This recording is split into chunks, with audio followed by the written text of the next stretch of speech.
How do you sum it up?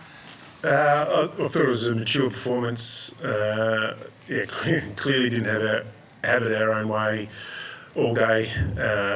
Thought, their ability to close down stoppage and get on top of stoppage was a problem for us all day. But individually and as a team, we worked through the challenge and thought, after we conceded the first goal of the last, we were dominant in the last quarter and got on top. And really proud of the way we fought through it. And in the end, that's all we had to do. We knew what sort of game we were going to get. We knew it was going to be frustrating at times. And I thought, the way we worked through that as a team and individuals, it was a sign of improvement from last time we played. So it's been belting clearances all day, and you win the clearances last quarter, and your 2 rucks hit 3 goals. How do you reflect on the impact that those 2 guys had? Yeah, well, to be honest, I thought Sean dominated the ruck in the last quarter. Our mids got to work, and I thought our second, third efforts and ability to hunt the ground ball, which they were dominant in all day, around clearance. Our mid, that all got on our terms in the last quarter. We put Jacko forward because, thought he might be able to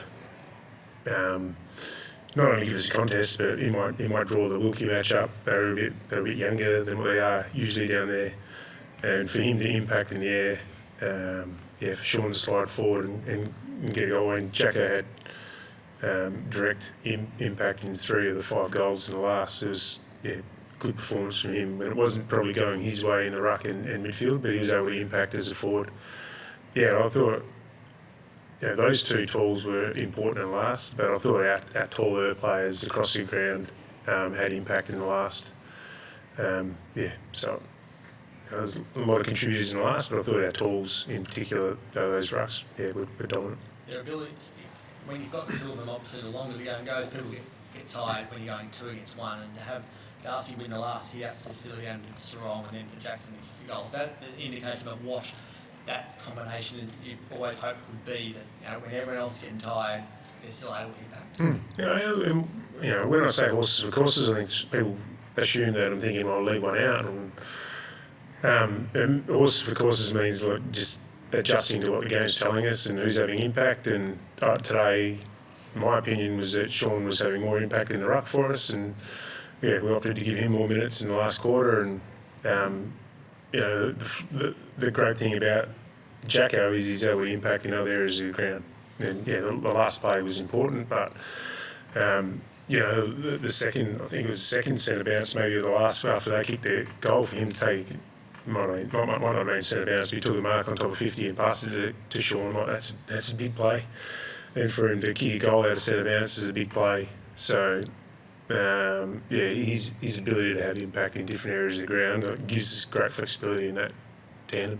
And how pleased were you for Sean specifically, given the battles that he's had to get his body right and be able to play full games, and now to do that? Yeah, and he didn't have it all his own way. I thought Marshall had a good game. And I thought he was probably the best ruckman on the ground for large periods, but their ability to wear him down, I thought, maybe told in the last quarter, maybe a little bit longer than that. But he's been a very good ruckman for a long time, Marshall. So I thought I don't want to underestimate his game because I thought he was strong. But I thought Sean competed really well. He's getting stronger in the ruck. It was nice to see him work around the ground. I thought his aerial, especially aerial contests were really strong. We're not sure how many contested marks he took, but he took a couple, so that's improving. Just overall movement.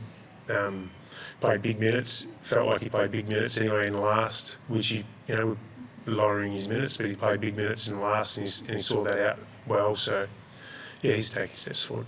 The clearance count at 39 to 16 in 3/4 time, which is a disparity you don't really see much in the AFL. And it's the second time in 8 weeks St Kilda have done it to you.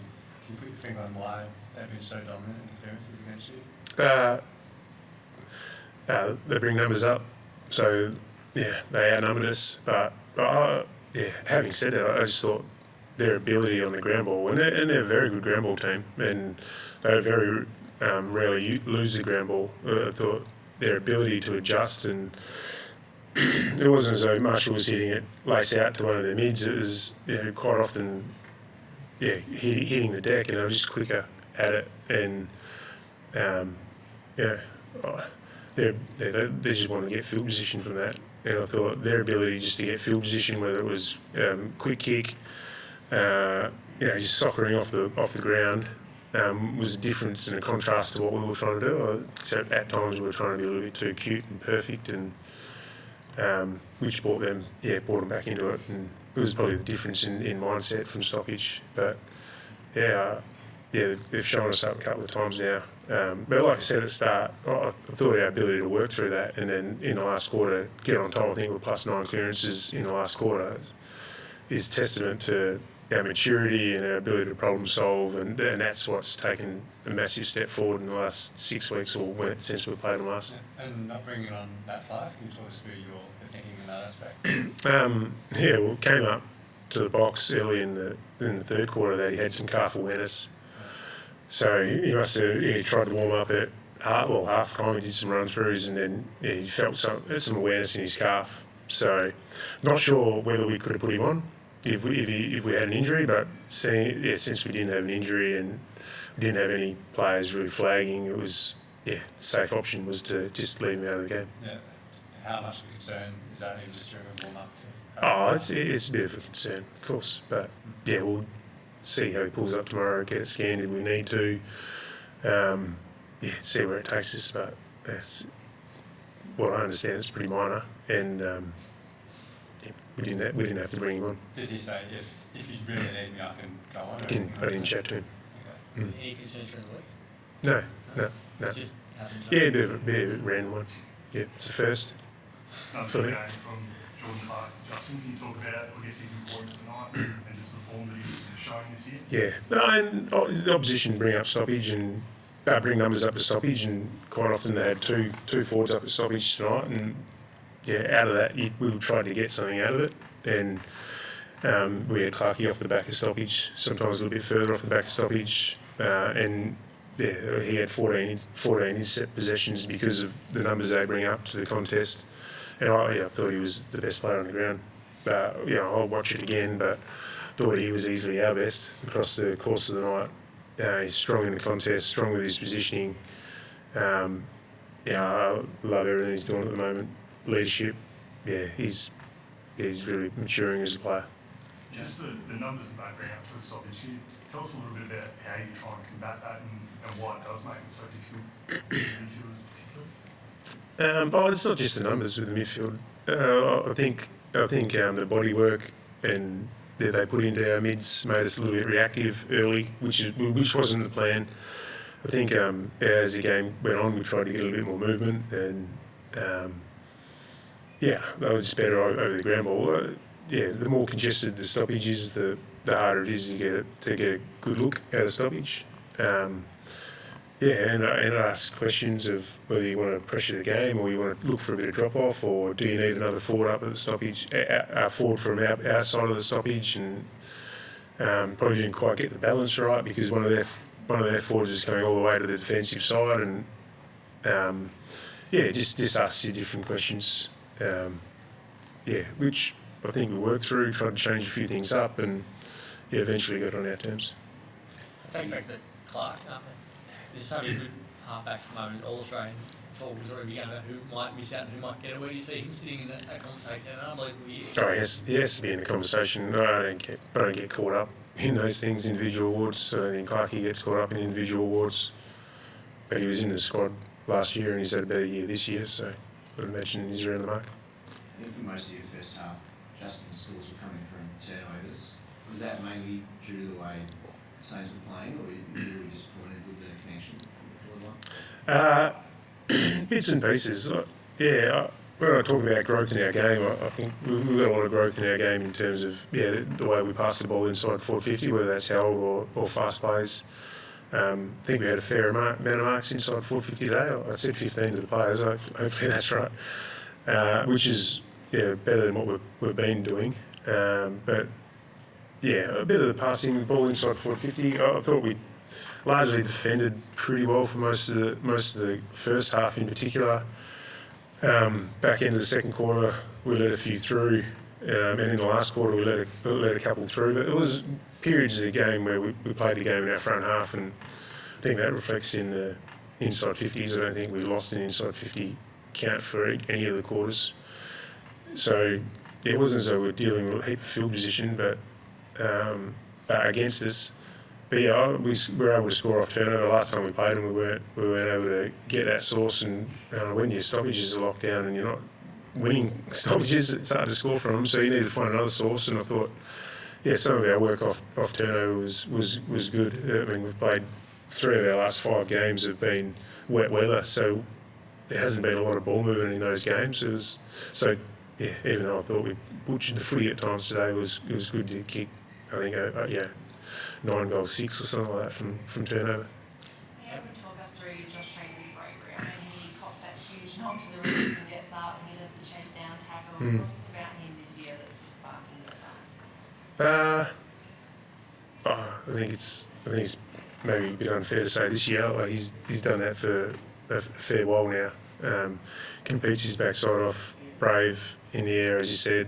And I think that's what allows us to play a taller side is the fact that him, Vossi and Jai, they join in at ground level. His chase on Wanganeen Malera was outstanding. That's what we're after for all our players, and he set the tone there. I was surprised he got up after that knee to the ribs, but he's a good country boy, so maybe they bred him a bit tougher in the country, even though I might not have got up after that. It's a brave effort and played out the game with the same sort of courage. So, by all reports, he's pulled up well, and he's a great footballer and competes his backside off. But I think his leadership has gone to another level this year, and he's really leading a young forward line down there. So, credit to him. And just looking ahead to next week, do you have any concerns about playing at the FCC? Well, I watched the game on Friday night, and we'll be led by the AFL. But the moment my brain goes to that's unsafe for players, I have a concern. And I went there on Friday night. I thought at times it was unsafe to play on. I think the Bailey Williams one. We can't put players out there and risk their safety if the ground's not right. And I thought it was a bit unsafe the other night, especially down the left-hand side. So I don't make those decisions. Fully understand that both teams are playing on the same surface. So if the AFL deem it safe to play, we'll play, and I won't speak at the moment of it. But I thought it was unsafe the other night. Do you or the club approach the AFL just to express your opinion? No, well, the AFL have approached us, and they're going to look at it like they should. And they've got the experts, and we'll be guided by them. Are you aware of any alternatives where you can play? No, I haven't been fully worried about St Kilda. Yeah. Did they give you a timeline roughly on when you sort of find out? I mean, obviously the earlier the better. Yeah. I haven't. Yeah. I'll let Joe Brody handle that. Like I said, up until now, I've been focused on St Kilda. Try not to let next week into my mind. I can talk to the players, so I'm guessing they'll be back and forth with the AFL over the next few days. And do you have any concerns about whether Pat Voss will be available after the dangerous tackle and the goal square and everything? I'll hear from the AFL. Yeah. Windhager played that game. Thank you. Thanks.